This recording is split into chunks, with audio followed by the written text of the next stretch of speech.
Welcome back. It's lovely to see you. The candles are low and the halls are quiet now.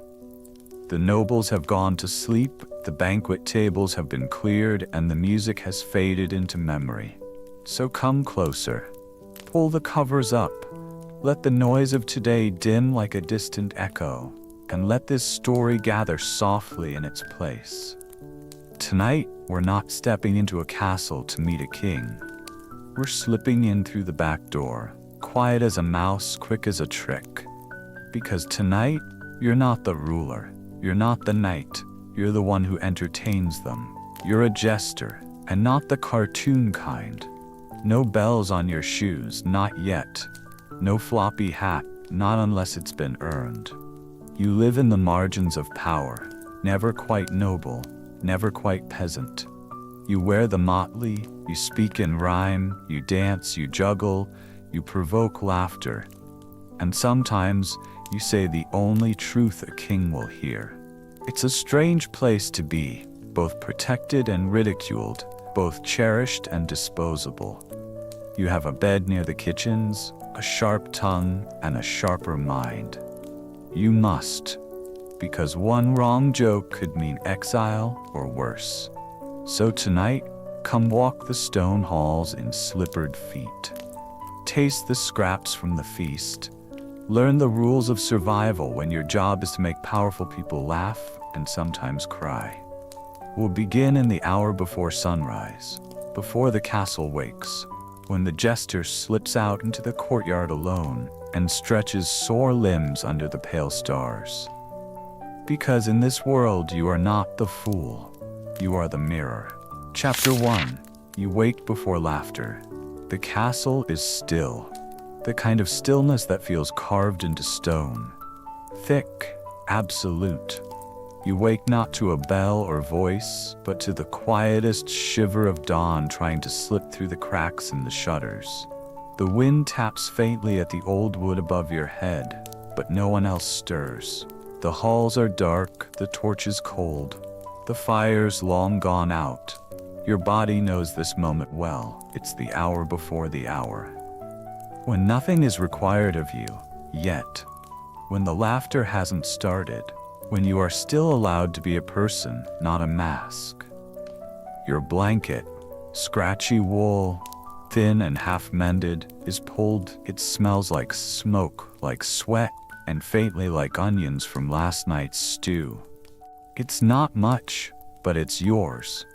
You share this small space beside the kitchen with sacks of flour, cracked jugs, the odd mouse, and sometimes a drunk scullery boy who forgets where his bed is. You're not technically a servant, but you're not above them either. You are something else, a jester. And jesters sleep close to fire and food because both keep you alive. You blink slowly, eyes adjusting to the faint gray light as it softens the stones above. A drip echoes from the corridor outside, rain from the eaves, or maybe just a leak from the bath chamber above.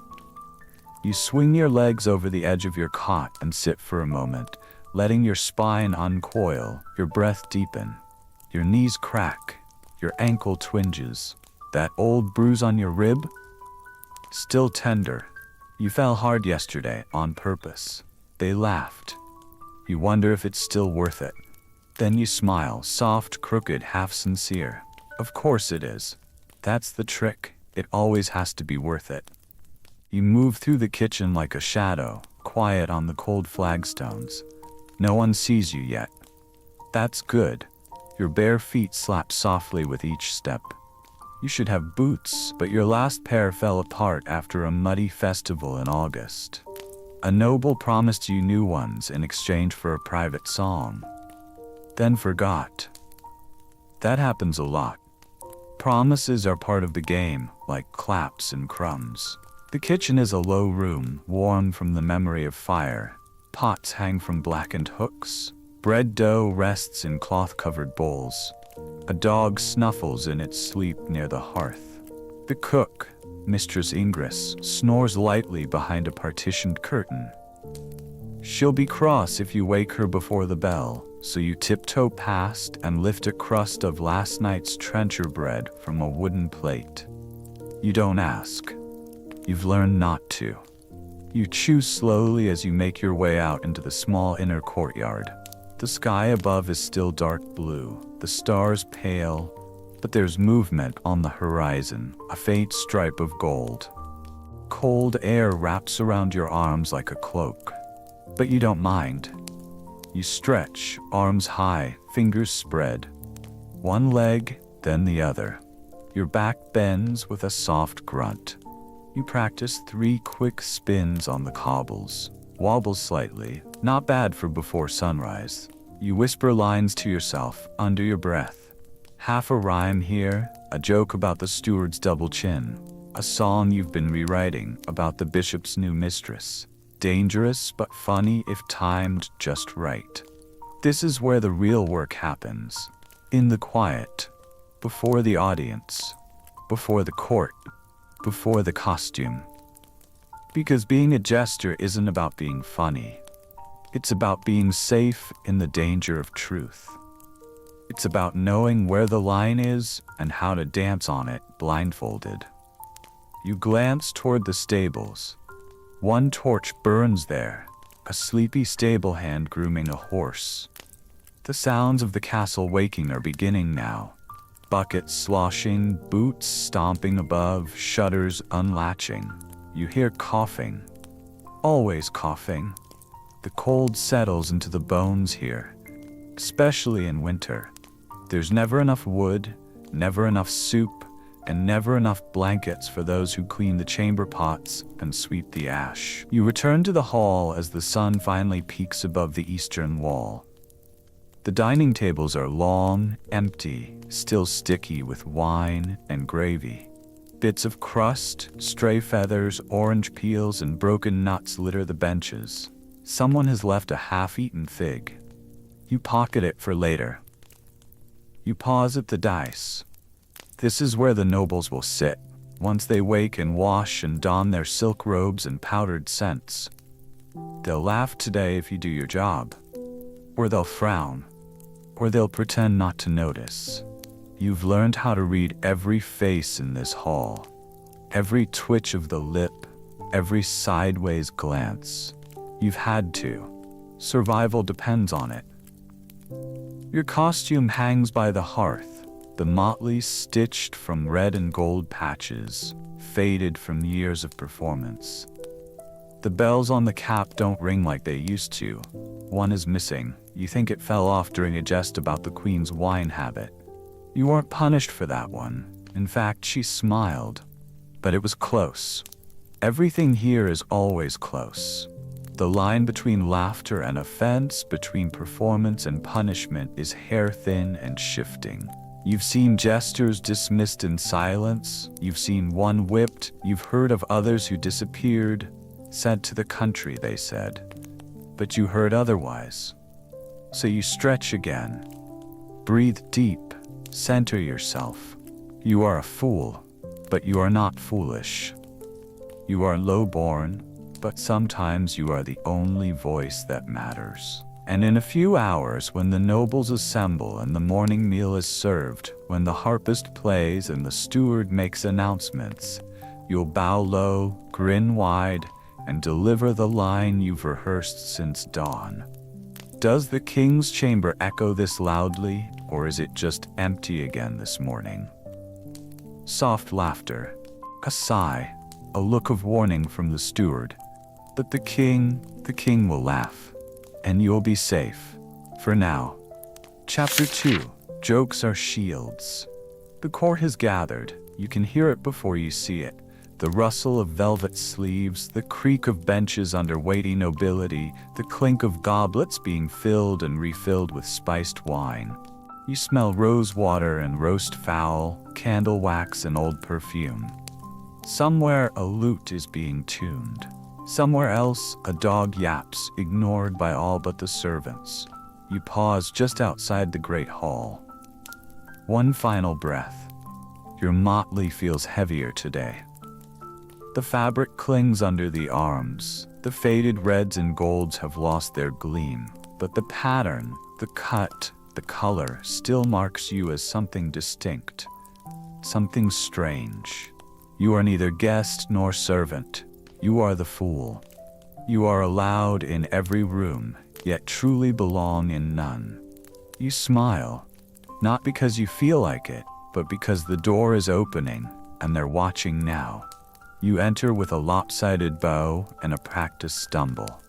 Your knee hits the floor just a bit too hard. The steward flinches. The duke chuckles. You mutter something about the floor moving on its own. Old wood, rebellious planks, and rise with a sheepish grin. Laughter rolls over you like a thin tide. Enough to please, not enough to draw ire. You scan the room as you move.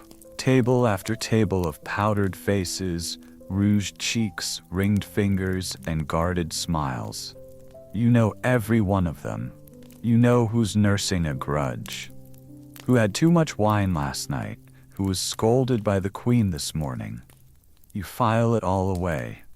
Because this is not just performance, this is reconnaissance. The jester's place, you see, is not just beside the throne. It's beside the truth. And truth in these walls is dangerous. You step lightly over a sleeping hound and launch into your first story, a parable about a pig who wished to be a bishop. The room hushes. You pace, gesturing with flair, mimicking the pig's snorts, the bishop's scowl, the farmer's grumble. Your voice rises, falls. You trip on a syllable, catch it with a rhyme. The joke lands, barbed but harmless on the surface. You lock eyes with the actual bishop for a heartbeat. He smiles, but it's thin. You move on before the tension can settle.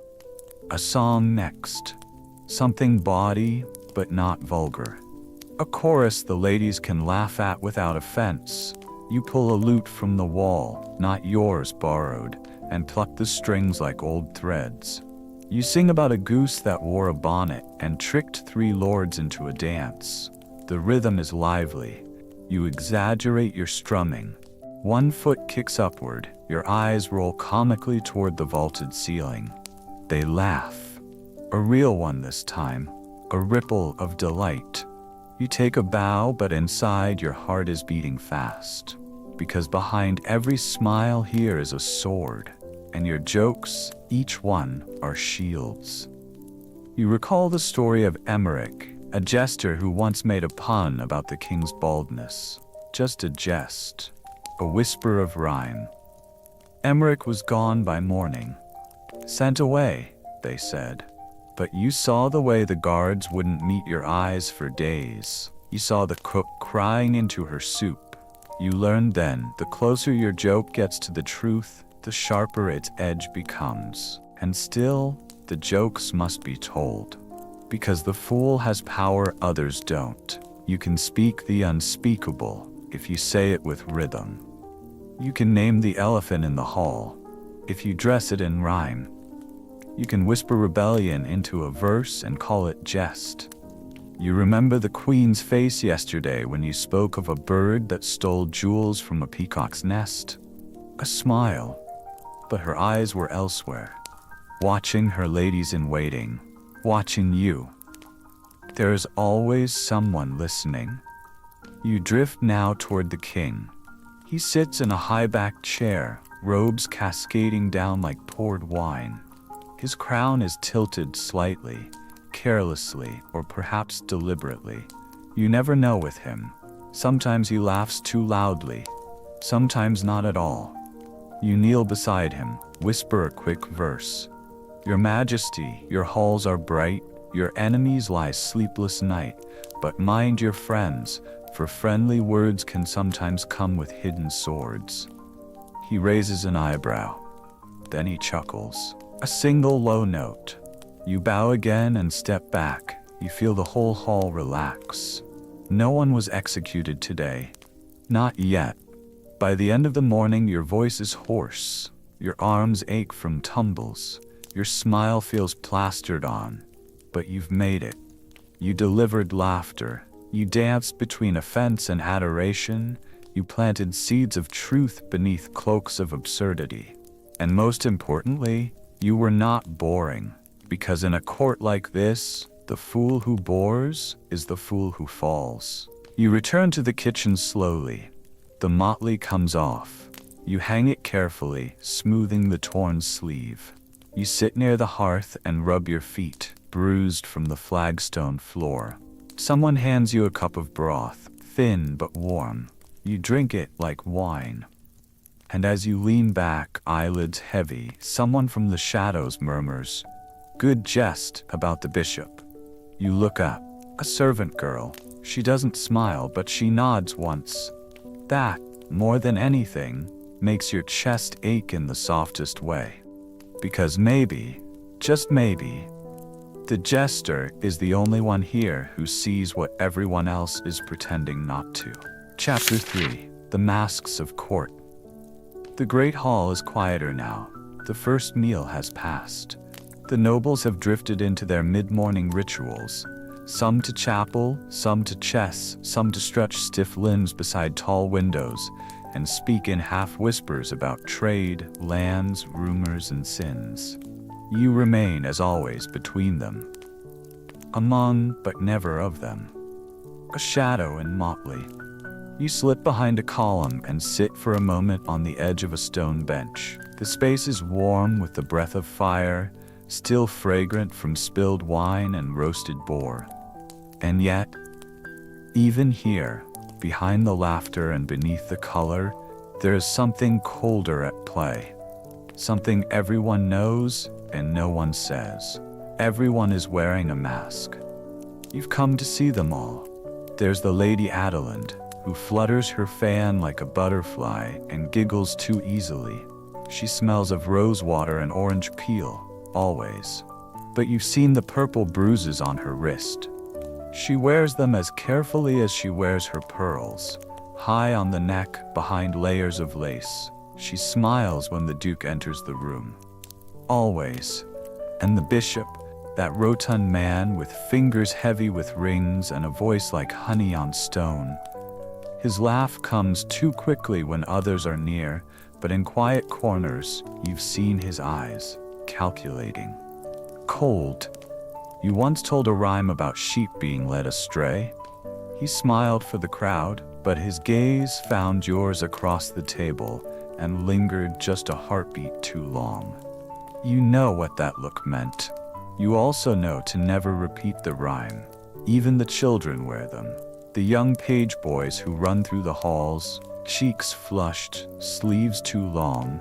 They learn early how to bow with enthusiasm, how to recite greetings, how to smile when they're too tired to stand. The laughter of the court is never their own. It's borrowed, trained, necessary. And then there is you. Your mask is the brightest of all. People think the jester wears his motley-like armor, that the bells and ribbons are tools of joy, invitations to smile. But that's not the truth. Not really. The truth is this: the costume is a contract. It says, I am not a threat. I am only a fool. I know nothing. I say nothing. I mean nothing. And in exchange for that illusion, they let you live. You tighten the laces on your sleeves and adjust your cap in the dim glass of a shield hanging on the wall. Your reflection wobbles in the curve of the metal. A face, yours, but altered. Painted not with colors, but with years of practiced expression. Raised brows, twisted smiles, a kind of animated gentleness that covers every true feeling like a velvet curtain.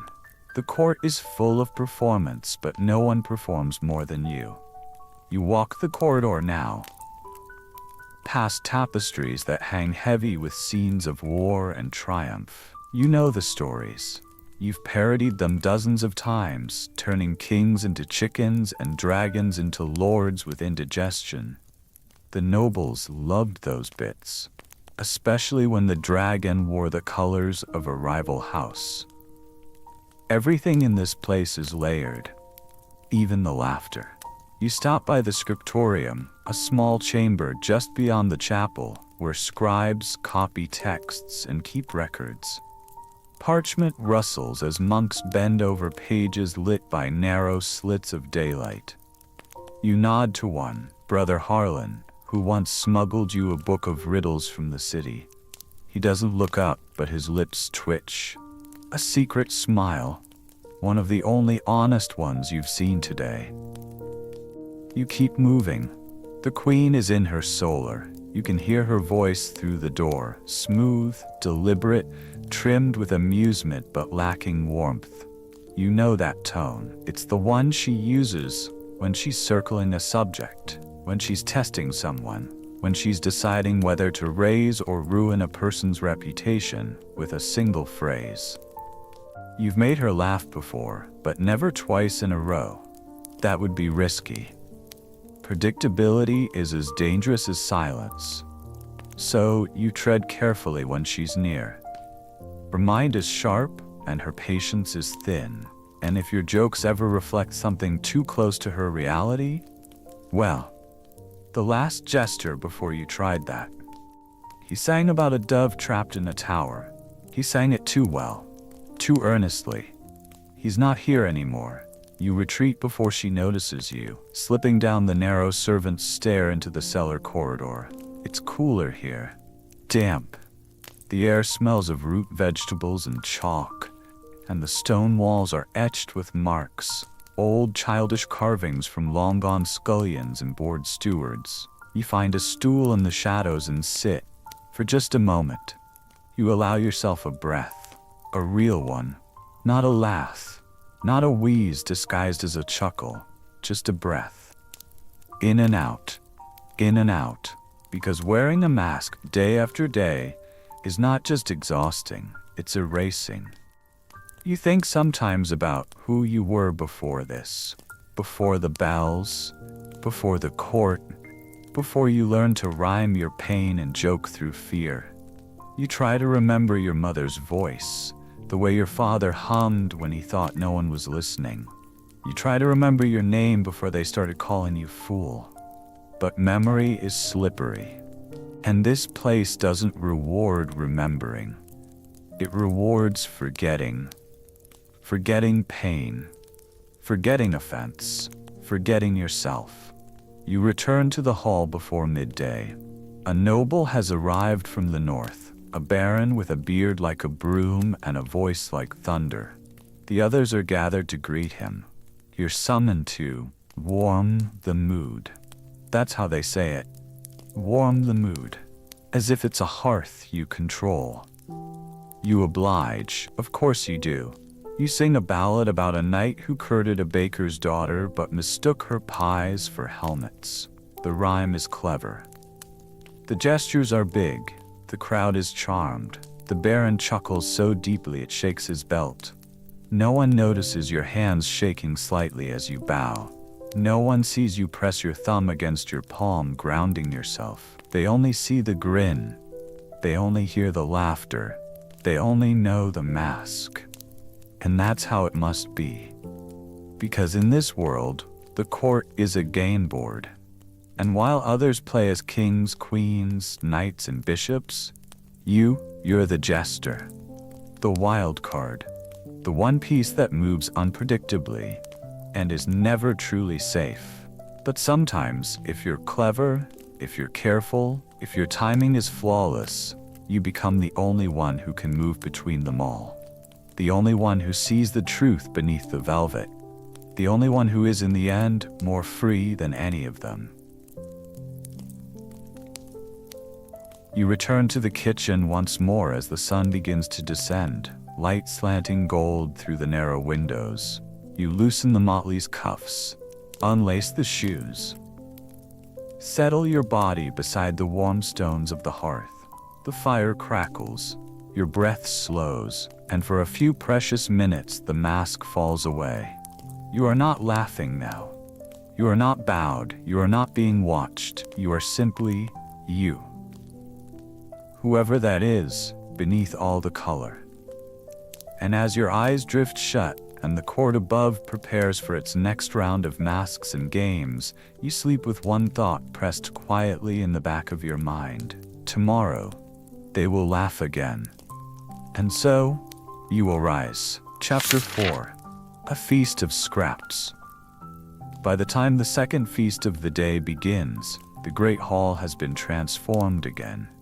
Not in any dramatic or ceremonial way, but through the quieter rhythms of habit and repetition, the way that even grand spaces take on a kind of tired predictability when you live within them long enough. You know this space in all its forms. You've watched it shift from solemn to drunken, from festive to tense, from candlelit whispering to roaring songs at midnight. But in the hours before sunset, the hall takes on a peculiar mood, one of indulgence without purpose, of hunger not for food but for spectacle. The long oak tables have been wiped and reset, though crumbs still cling to corners, and the wine stains from midday remain faintly visible beneath the fresh platters. The benches groan under the same bodies as before, only now with looser belts and brighter eyes. The kind of light that comes from second goblets and shallow laughter. The torches along the stone walls flicker a little higher now, as if summoned to exaggerate the shadows for effect, to make everything feel more dramatic, more worth watching. You don't sit. Of course not. Your place is never at the table. You hover. You perform. You wander between courses like a spirit draped in motley, tasked not with eating, but with keeping the noble appetites sharpened. Not just for meat, but for merriment, for amusement, for someone else's embarrassment if the mood turns. And it always does. Sooner or later. There's a rhythm to these meals, one you've come to know like a song you didn't choose but were forced to memorize.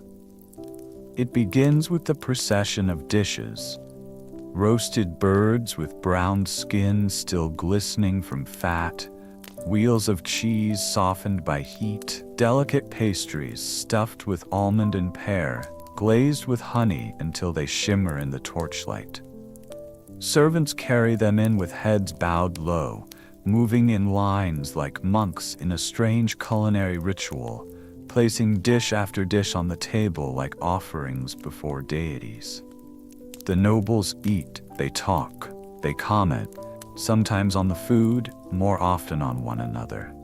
Behind every compliment is a test, behind every toast is a threat. And you watch it all from just a few steps away, never invited, never acknowledged unless they want to laugh. Your own hunger, quiet all afternoon, returns now in full, curling low in your belly, gnawing with a dull ache that no amount of wit can soothe. You haven't eaten since early morning when you managed to steal a corner of bread soaked in broth. You don't expect more. That's not how this works. Even the kitchen boys are given scraps. You're given chances, and you must use them carefully. You pace the hall lightly, spinning a tale here, offering a jest there. You touch shoulders gently, toss your cap in the air, and catch it just behind your back. You mimic the Baron's pompous voice, and the table explodes in laughter. The Baron joins in, for now. He doesn't realize you've also borrowed his walk, until later when someone points it out. That's when the mood might shift. That's when you'll need another joke, quick and sharp, to cover your retreat. You can feel it coming. The turn. The part of every meal when the wine dulls the senses and sharpens the pride, when the nobles begin to look for something, someone to mock. That's when your greatest skill is required. Not the tumble, not the rhyme, not the voice or song, but the ability to change their aim, redirect their malice, deflect with a pun, delay with a dance, dodge, always with a smile. Because if they laugh at your joke, they won't laugh at you. And if they're laughing at someone else, you've bought yourself another hour. Tonight, you choose a song, something light and ridiculous, about a goose who wore trousers and led a knight astray in the fog. It's old, safe, The kind of story they know how to laugh at without wondering if it's about them. You sing it with exaggerated expressions, your hands flapping like wings, your knees knocking together like a nervous duck. Laughter rises. You breathe easier. You spot the steward. He's watching you, not with fondness, not with hate, just the wariness of a man who's seen too many meals, too many fools, and knows too well how quickly they are replaced. He gives a small nod. That's as close as you'll get to thanks.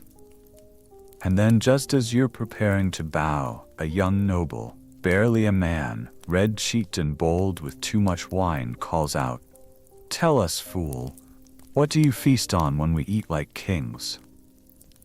The table goes still for a moment, not silent, but expectant. You pause. You could make a joke here. A light one. A clever one. Something about goat's bones and kitchen dreams. But your hunger gets the better of you. Your mouth is dry. Your belly is aching. So instead, you step closer to the lad and say with a grin, "Scraps, my lord. Scraps from the god's own table, and I chew them slow for flavor." There is a beat, then laughter. Big, roaring, indulgent laughter. The kind that lets everyone feel generous. You've pleased them. You've survived another shift. Later, when the hall is empty and the servants return to clear the wreckage of indulgence, you linger behind. You find a half-eaten leg of fowl discarded near the end of the table. You take it gently, wrapping it in your sleeve like a gift. In the quiet of the corridor, crouched beside the shuttered window, you eat it in the dark. No one sees. No one offers more. But for now, it's enough. You sit with your back to the cold stone wall, licking grease from your fingers, staring up at the rafters while the last torch gutters low. The feast is over, the plates are empty, and you once again remain, not full, but fed. Chapter 5. Dangerous Words. Whispered. The castle does not truly sleep. Even when the torches are dimmed and the great hall falls into silence, even when the clamor of plates and the echoes of laughter have vanished into the thick stone walls, even when the nobles have retreated to their curtained beds and the servants to their straw pallets in the cellar, something still lingers in the air, like steam rising from a pot just removed from the fire. Words, half-spoken. Secrets, half-kept.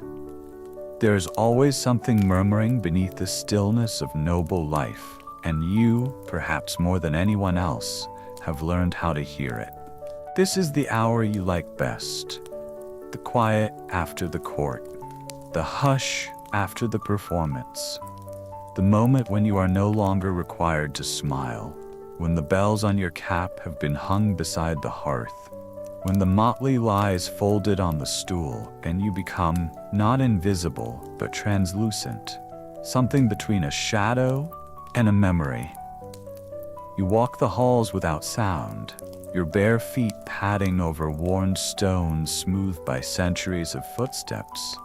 Your hand trails lightly against the tapestries, not for decoration or distraction, but because you've learned that even thick wool walls have ears. And sometimes they hold the echoes of things no one meant to say. The nobles believe you are beneath them, that your eyes are too full of jest to comprehend politics, that your ears are too stuffed with rhymes to hear the real threads being pulled in the dark. But that's the trick of your place in this world. You are seen without being considered, heard without being guarded against, and allowed to drift through rooms where others would be questioned, watched, or worse. And so, you drift through the lower hall, where a lady's maid whispers in a hurry to a page boy, her voice tight with worry, her hands clenched around a scrap of linen bearing a familiar crest, one that shouldn't be in her keeping. You make no sound, offer no acknowledgement, but you remember the way her voice caught at the name she dared not speak. That name may be important tomorrow. You tuck it away like a coin. Through the chapel vestibule, where two monks kneel in close conversation, their voices hushed not in prayer but in conspiracy. One speaks of a land grant the bishop intends to claim through forged titles, the other of a letter sent in haste to Rome, requesting intervention. They do not see you, though your shadow passes through the candlelight cast by their prayers. They assume you are just a fool returning to your bed. Let them assume. You continue. Through the corridor near the Queen's solar, where her chamberlain speaks low and fast to a courier from the southern coast. The message is coded, but the tension in his words betrays its weight. Something about ships, about delays, about needing more time. You only catch fragments, but you understand enough to know that war or marriage, two forces that move with equal violence, may soon reshape the names whispered in this court. You descend to the cellar briefly, not for wine but for the silence. The air there is damp and still. Barrels line the walls, but between them run narrow passageways where voices echo faintly, even from above. You press your ear against the stone once, twice, and catch a string of words that shouldn't be spoken so near the steward's quarters. A guard is boasting of something he overheard, about the prince's gambling debts, about a ring pawned under a false name. You wonder how long before that guard disappears, or before the prince finds a new scapegoat. Perhaps a jester would do. You smile without humor. And finally, you return to the upper floors, not to your cot, not just yet, but to the long gallery where portraits hang beneath flickering torches. Painted faces, all long gone, stare down from heavy wooden frames with expressions carved by brush and time. Kings, queens, noble lords, forgotten daughters. Their stories are no longer told, but their mistakes remain in the bloodlines seated at supper. You study them as one might study maps, because these faces remind you of something important. Power never really vanishes. It just changes seats. You hear footsteps behind you. Light, intentional. You turn slowly, not startled but cautious. It is the steward. He says your name. Not your real name, of course, but the one they use when they want to remind you of your station. His voice is steady, but his hands betray him, resting on the hilt of his belt knife for a moment too long, fingers twitching like a spider's legs. He tells you the king enjoyed your performance, that your place is secure for now. He also tells you, with no attempt at subtlety, that it would be wise to forget certain things you may have heard tonight. He says this while smiling, of course. The way men smile when their words are wrapped in silk but filled with stone. You bow, deeply, as if to thank him, as if to agree. You do not agree. You return to your cot beside the warm kitchen wall, the stone still holding a faint heat from the ovens. You pull the thin blanket around your shoulders, lie back, and stare up into the darkness. You do not sleep right away. Sleep would mean letting go of the words, and you can't afford that. Not tonight. Because tonight, you have heard things, and in this court, where jesters live between breath and silence, knowing what to laugh at and what to remember can be the difference between applause and the gallows. Chapter 6. A Fool's Privilege.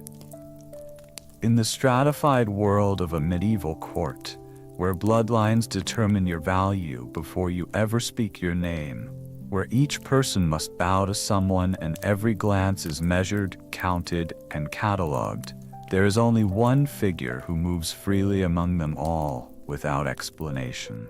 Only one who may speak in riddles to a duke, toss a rhyme at a bishop, tease a knight's limp, or mimic a noblewoman's sigh. and not be dragged by the collar for it.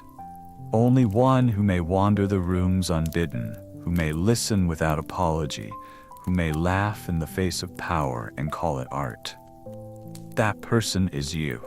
And that is the great irony, because for all that freedom, all that movement, all that access, you are still undeniably the one with the least power of all. The court calls it a privilege, and in some ways they are not wrong. When you walk through the corridors, no one stops you. When you lean against a wall during a royal council, they may glance, but they rarely hush you. When you speak, even when you jest, they listen, and not simply for the rhyme. They wait to see if the fool has seen something they missed. But it is a dangerous privilege, a beautiful kind of leash. You do not wear it around your neck, but it tugs all the same.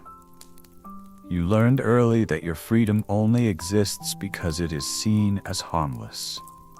Because your words are believed to be dipped in humor rather than truth. Because the motley you wear is not a banner, but a warning. Take none of this seriously. It is the lie that keeps your head upon your shoulders. And it is a lie you must repeat, carefully, artfully, endlessly. Today, as the mid-morning sun warms the upper chambers of the castle, you find yourself seated on the edge of a window bench in the long gallery, looking out over the gardens that, from this height, appear orderly and serene. It is an illusion, of course. Just beyond those trimmed hedges and carefully swept paths lies a world of mud, hunger, war, and disease. You've walked those roads before. You've slept on those stones. Before they brought you here, before you made them laugh, you knew what real freedom looked like and what it cost. A passing noblewoman pauses to speak with you. Her name is Lady Eris, and her silk gown trails slightly as she moves, though the hem has been carefully stitched to avoid catching the dust. She always smiles when she sees you, and while you know she is not to be trusted, no one here truly is. Her smile carries less danger than most. She asks you a question, half rhetorical, the kind that sounds like conversation, but is really an invitation for flattery. Something about the Count's taste in music. You respond with a soft laugh and a short verse about goats learning the harp. She laughs, genuinely, and continues on, leaving behind the scent of dried lavender and the faint rustle of gossip yet to be shared. You are left to sit with your thoughts, and that, too, is a privilege. Few others are ever alone here. Nobles are surrounded constantly by attendants, by advisors, by expectations, each breath taken beneath the weight of inheritance. Servants, too, are rarely without orders. They move from task to task, faces lowered, hands always busy. But you are allowed to be still. You are allowed to sit in silence, unclaimed by rank, untethered by duty. But even silence, you've learned, comes at a cost. Because when you are still, you are listening. And when you are listening, you are remembering. And memory, in a court like this, can be its own form of noose. You've been told things that others were not meant to hear. A drunken lord, slurring his confessions into your ear after the third course. A frightened servant girl, thinking your motley meant safety. A scribe, careless with his whispers in your presence, forgetting that beneath the cap and bells is a mind that sees patterns others miss. Sometimes you wish you did not remember so clearly, that you had not trained your mind to catch and catalog each phrase, each shift in tone, each unfinished thought. But then again, you know it's the only reason you've lasted this long. You move to the library after midday. It is not large, nor well organized, but it smells of dry parchment and beeswax, and that is comfort enough. The scribes tolerate your presence, if only because you make them laugh when their ink freezes in winter. You sit in the far corner with a damaged psalter and a fragment of a play, something from an older court, a different kingdom. The verses are sharp, almost dangerous. You wonder if the jester who wrote them lasted long. As you read, a page boy enters with a tray, small cups of mulled wine for the clerks. He glances at you, hesitates, then places a cup at your side without a word. You nod. He nods back.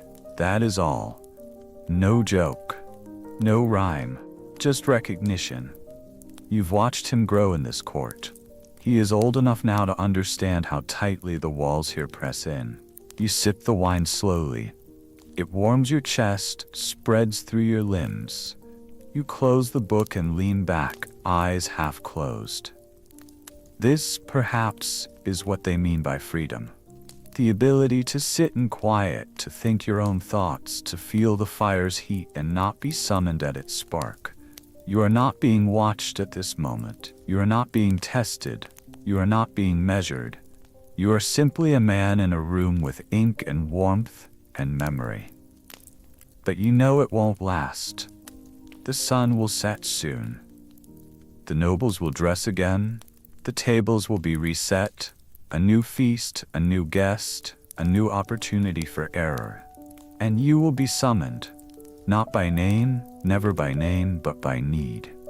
They will call for the fool when the room grows too tense, when the argument over land turns sharp, when the wine stops working, and you will come. You will bow and grin and speak. You will offer verse. You will offer laughter. You will wear your privilege like a shield. And you will pray silently that no one sees through it. Chapter 7. Laughter as Survival. In the flickering candlelight of the evening feast, when the walls seem to pulse with heat and the perfume of roasted meat mingles with the cloying sweetness of honey-glazed pears, when goblets are refilled before they are empty and conversations slide into whispers and sideways glances, it becomes increasingly clear to you that laughter in this place is not merely a decoration or a pleasant indulgence. It is something much sharper. Laughter is the currency with which peace is bought and the armor with which danger is deflected. It is a signal, a spell, a blade with a ribbon tied around it. And for you, the one whose livelihood depends on it, it is also, quite simply, the thing that keeps you alive. You did not always understand this, not at first. When you were younger, and the motley still felt like a costume rather than a skin, you believed that the purpose of your role was merely to delight, to charm, to please. You thought that a well-placed rhyme or a clever pun was enough. That if you juggled with enough flair, or turned a noble sour expression into a smile, you had done your job well. But that was before you saw how the court uses laughter. Before you noticed how it arrives too quickly in some places, like a cough trying to hide a secret, and too slowly in others, thick with hesitation and calculation. Before you learned that when two nobles laugh together too long, a third often disappears from favor. Before you watched a knight's face crumple beneath his helmet, when a jest about his limp crossed a line no one had drawn until that moment. Before you saw that laughter, in this court, is often born not from joy, but from fear. And so, over time, your ear became attuned not to the volume of laughter, but to its meaning. You learned to hear the difference between polite titters and genuine amusement, between laughter offered upward toward a person of higher rank and laughter tossed downward like a bone to a dog. You learned how a duchess's narrowed eyes during a round of chuckles said more than any words. You watched men gain favor because of what they laughed at, and others fall because of what they refused to laugh with. Tonight, you stand near the edge of the room, half in shadow, watching the banquet unfold like a play you've seen too many times. The hall is alive with voices, bright with gold and crimson, the firelight catching in goblets and gilt thread, the air heavy with expectation. You have already performed twice this evening. Once after the second course, a song about a jealous cook and a chicken that refused to be plucked. The queen had laughed softly, the king a bit too loudly. The steward had remained still. And once again, just before dessert, a series of exaggerated mimics of several minor nobles, delivered so carefully that each target remained just flattered enough to stay amused. You have more in your pocket, verses, jokes, absurd riddles, but you hold them back, waiting. Timing is everything. If you offer too much too quickly, you become forgettable. If you hesitate too long, you risk irrelevance. There is a rhythm to this court, an invisible beat that you must dance with, even when no one else seems to be moving. Across the room, a conversation sharpens, not in volume, but in tone. You see it in the way a hand grips the stem of a goblet, in the tilt of a noble's chin, in the glance from a younger lord toward the king's table. The tension is like a ripple in still water. It has not yet reached the surface, but you recognize it immediately. Something has been said, or nearly said, and if left unchecked, the room could shift. That is your cue. You step forward, not directly, not so obviously as to draw attention to the moment, but diagonally, weaving through the gathered guests like smoke, light on your feet, posture relaxed, mouth already curling into a grin. You don't interrupt. That would be crude. Instead, you allow your presence to be felt. The jingle of a bell at your sleeve, the soft hum of a tune, the cheerful mumble of a rhyme about a fish with a crown and a flea that staged a coup. Eyes turn toward you, gently. The conversation blunts, the moment breaks, laughter follows. Not deep, but adequate. A salve. And just like that, the danger passes. You have become used to this, to the way your body is used to soothe the atmosphere of power, to draw attention away from real cruelty and toward harmless absurdity. You have learned how to laugh with the court when needed, and for the court when demanded, and always at yourself when the mood requires it, which is often. Because nothing is safer than a fool who knows he is a fool.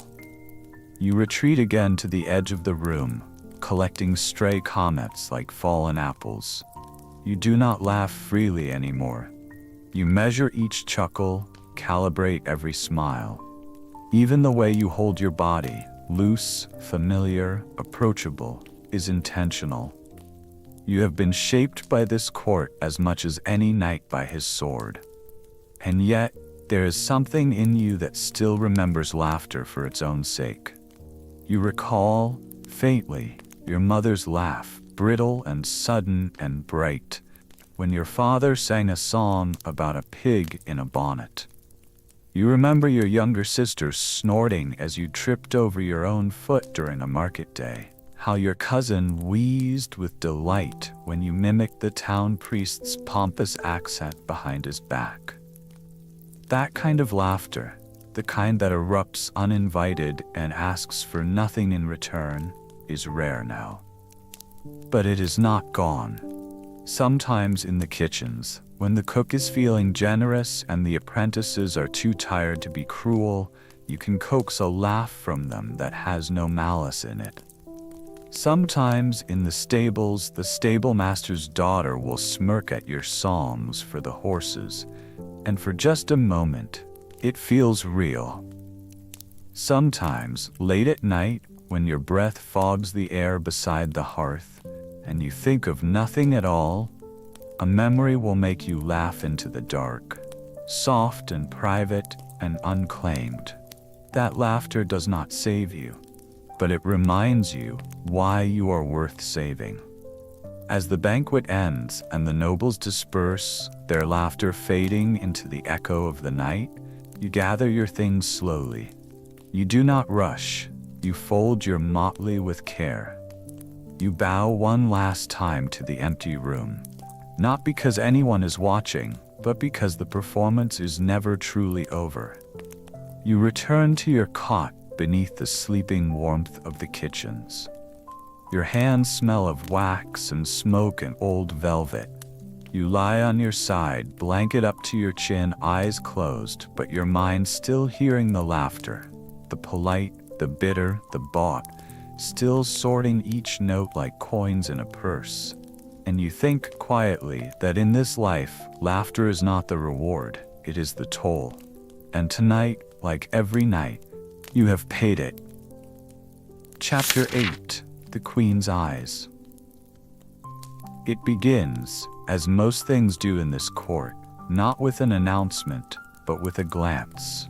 A look cast from the raised platform where the royal chairs sit, just slightly above the rest of the world, and from which the Queen surveys her domain not with boredom or detached amusement, but with a precise, analytical interest that has always made you uneasy, even when she is smiling, especially when she is smiling. The Queen does not laugh often, and when she does, it is rarely because something is truly funny.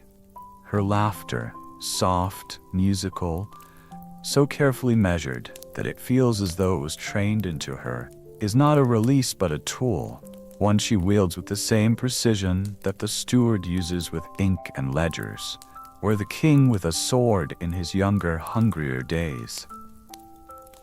Her laughter draws attention, her silences shift the room, and her eyes, those steady, pale, amber-flecked eyes, never move without meaning. This morning they move toward you. You feel it before you see it. You are not performing.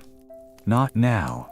You are simply present, half disguised behind a carved wooden screen near the center of the hall, having delivered a short rhyme to entertain a group of young nobles still struggling to understand how to balance their goblets with dignity. You thought yourself dismissed. You thought yourself, if not invisible, at least safe. But now her gaze rests on you.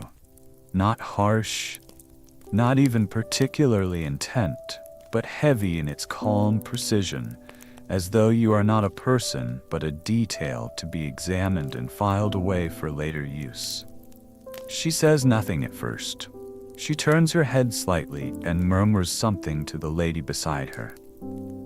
The woman nods. A servant is summoned. You see the chain of movements with the awareness of someone who lives by reading them.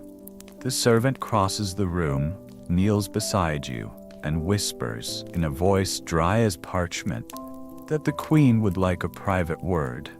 There is no refusing this kind of summons. No pause, no protest, no diversion. You rise slowly, offer a small flourish, not because anyone expects it, but because habit is hard to break, and follow the servant up a narrow stair to the Queen's solar. A room bathed in filtered morning light and scented with dried lemon balm and lavender. The kind of space where everything appears calm, but nothing is allowed to happen by accident. She is already seated by the window, her posture straight but not rigid, her gown a pale gray-blue that catches the light with each shift of the fabric, as though it too is watching you. There is no guard inside the chamber. No need. Her presence alone is command enough. She gestures to the chair across from her. You sit. Not too quickly, not too confidently. Just enough to seem obedient, but not fearful. She watches how you move. You know she does. She always does. For a long moment, she says nothing, sipping something dark from a small cup. You wonder, as you often do, whether her silences are a courtesy or a weapon.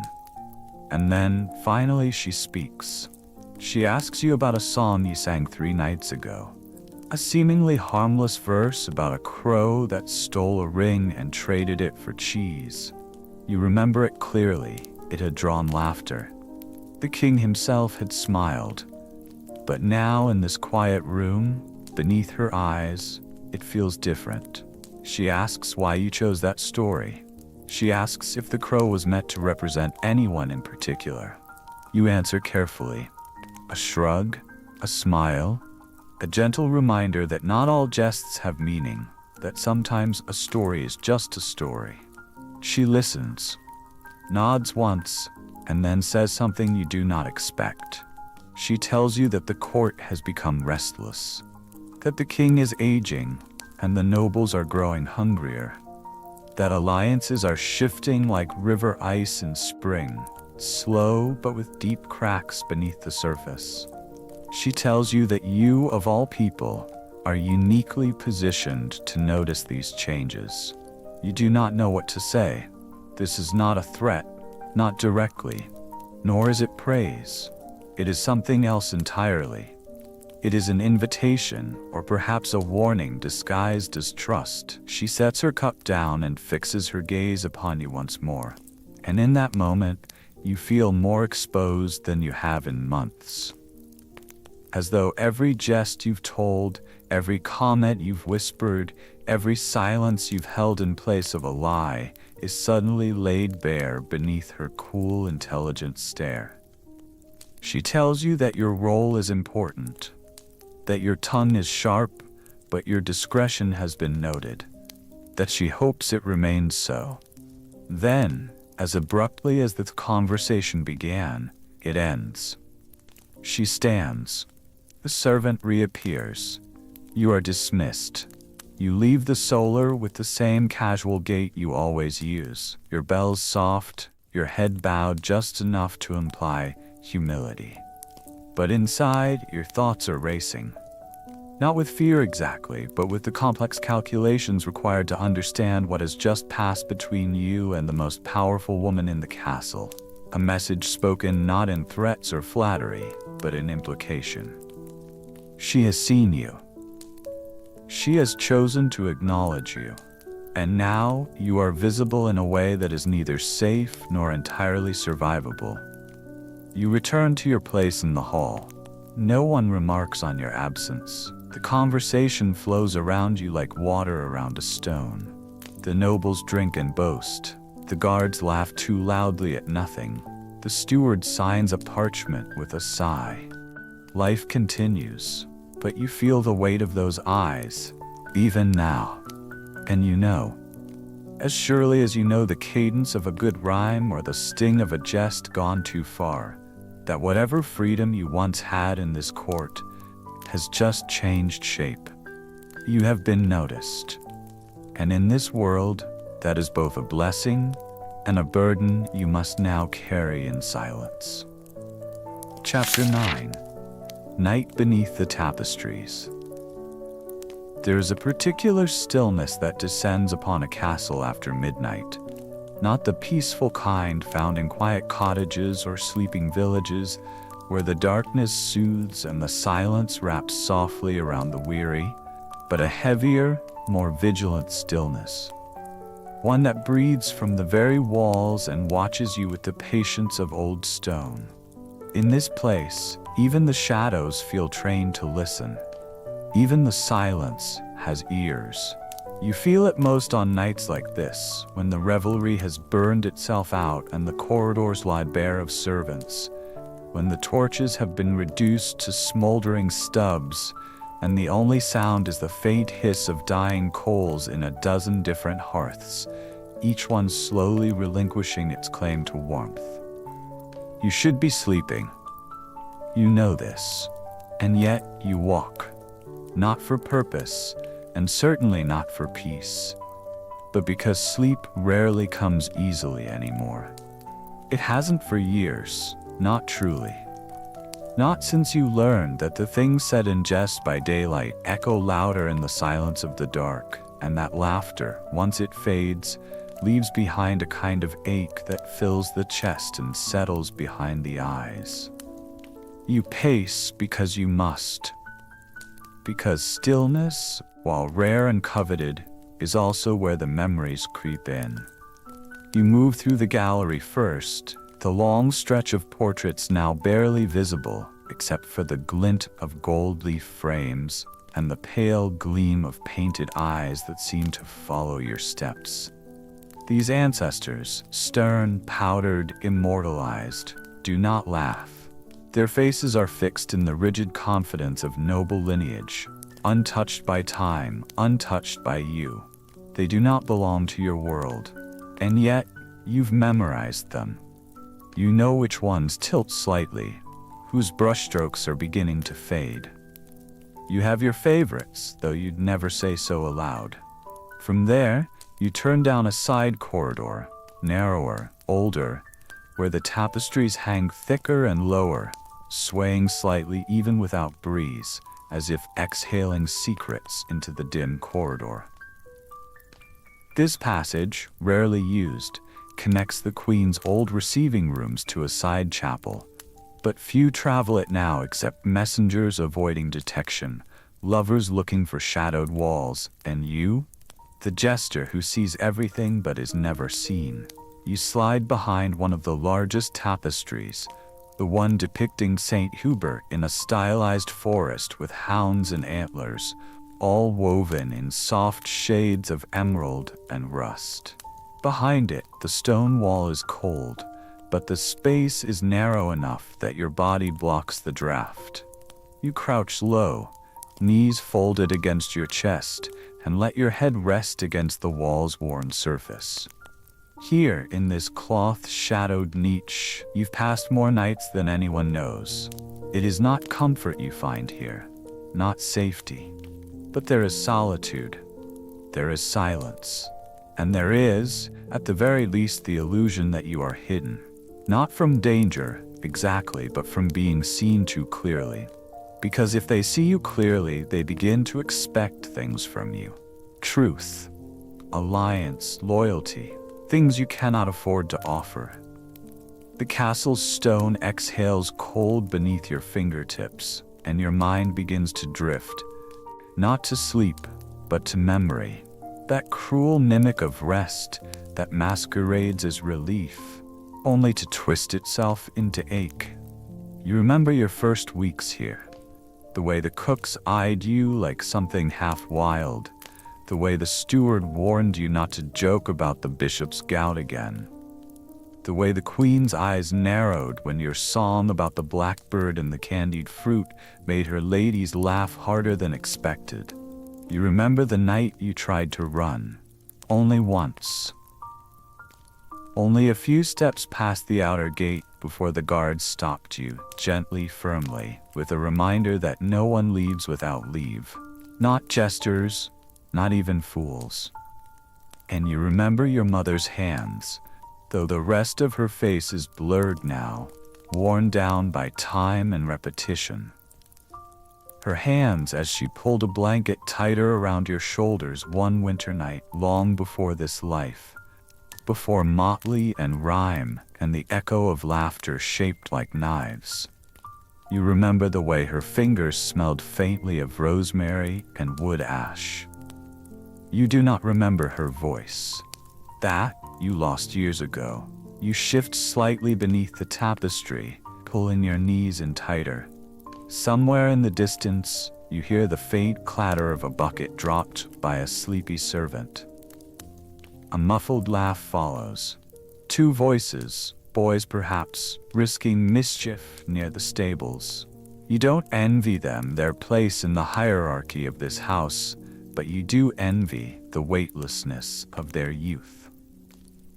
They have not yet learned that every room in this castle requires a mask, or that every smile is a performance graded silently by someone standing just out of view.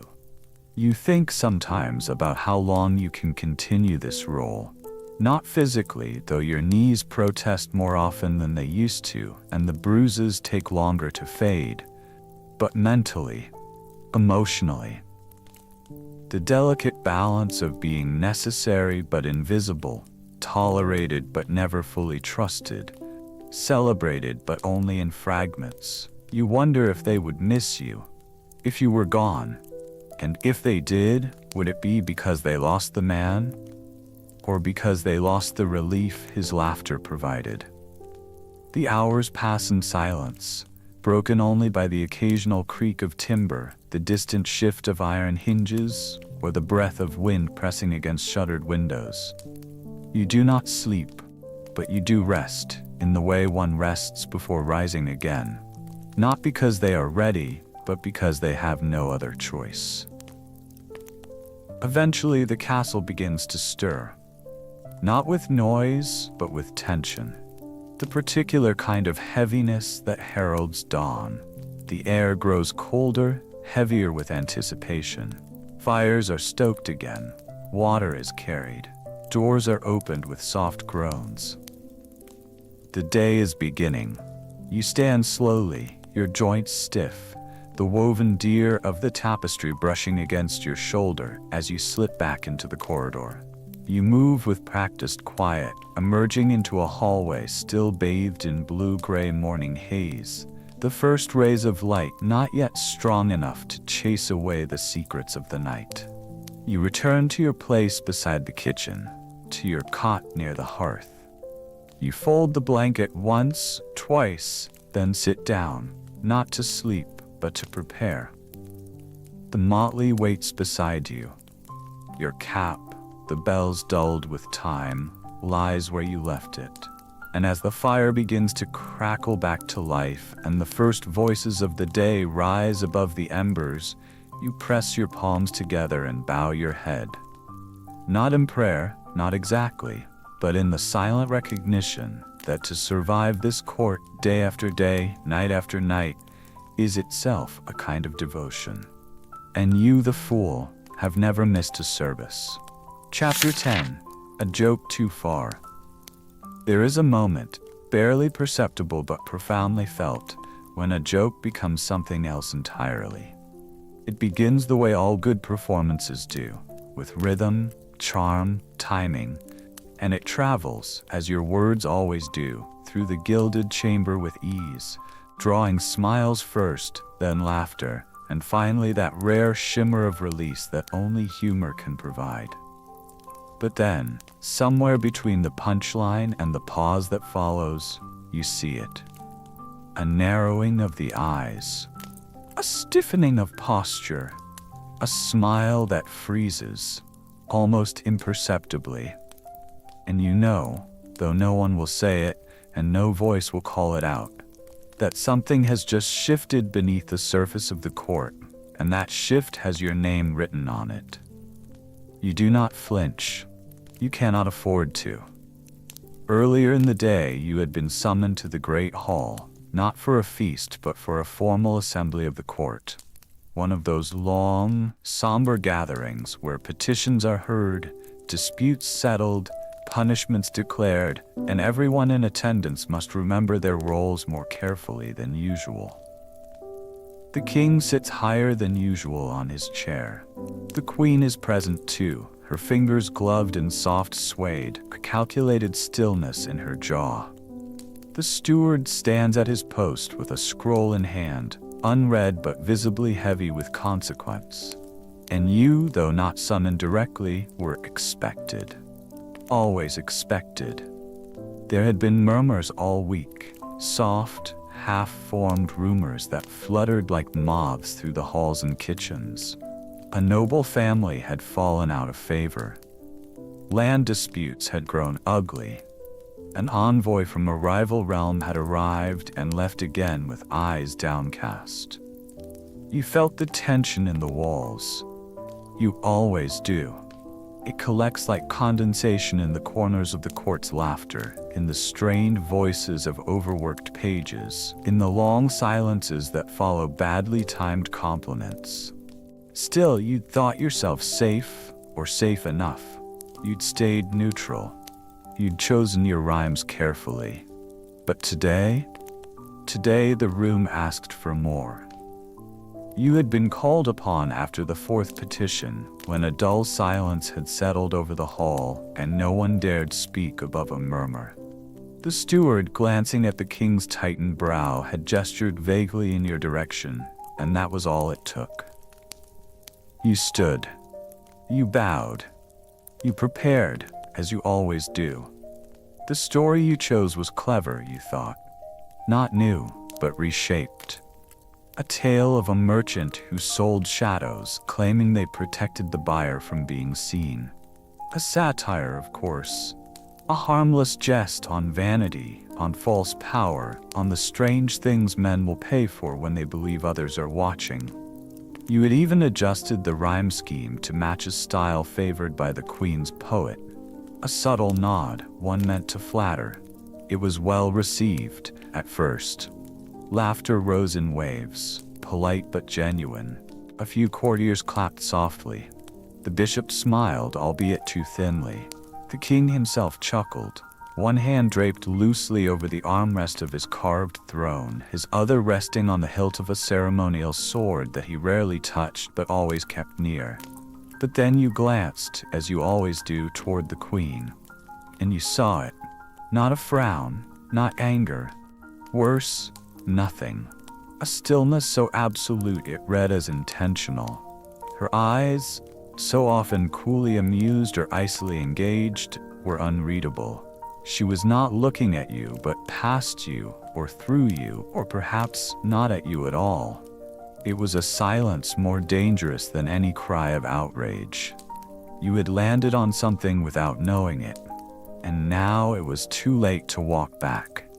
The shadow merchant, you realized too late, had echoed something more personal. Perhaps too closely, perhaps too recently. You would never know exactly what truth you'd brushed against. That is the cruelest part of it. You are expected to be observant enough to entertain, clever enough to provoke, but never so insightful as to uncover what lies beneath the practiced smiles of royalty. The queen rose moments later, a soft rustle. She said nothing. Her departure was graceful, unhurried but final. The king watched her leave and said nothing either. The steward folded the scroll, and then they dismissed the court. No laughter accompanied you when you left the hall. That evening, no summons came, no servant knocked, no feast was prepared. You sat beside the kitchen fire as usual, chewing a crust of bread so hard it stung your teeth. Around you, servants moved quietly, eyes averted. Even the cook, usually the last to withhold a word, remained silent when you offered a rhyme about burnt stew. The mood had changed. The floor beneath your feet felt more brittle than it had that morning. When the bell tolled midnight, you were still awake. You did not walk the halls tonight. You did not retreat to the tapestries. You stayed beside the fire, listening to its breath, feeling its warmth fade slowly from your palms. The castle seemed less alive than usual, as though it, too, had sensed the wrongness of the day. The walls no longer whispered. The corridors held their breath. And when you finally did sleep, brief, shallow, eyes fluttering, you dreamed not of laughter, but of falling, slowly, soundlessly, down into a crowd that watched you with unreadable eyes. In the morning, a letter waits on your cot. No seal, no mark, just a folded square of parchment that smells faintly of lilac and ink. Inside, a single sentence, written in the delicate, curved hand you know too well. Not all shadows can be sold. No name, no threat, just a line more damning than any accusation. You fold the letter, you burn it. Not to hide anything, nothing could help now, but because keeping it would be an admission. And in a place like this, admitting knowledge is more dangerous than ignorance. You dress carefully. Your motley, though faded, is clean. Your cap, repaired in secret days ago, jingles faintly. You smile at your reflection in the polished pot hung near the stove. Not to admire, but to rehearse. You will walk into the hall today. You will bow. You will perform if asked. You will laugh. But you will also know, with every step, that the balance has shifted. That the illusion of immunity has cracked. That the queen, with all her quiet power, has reminded you that even jesters can trespass. And in this place, all trespass has consequences.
you.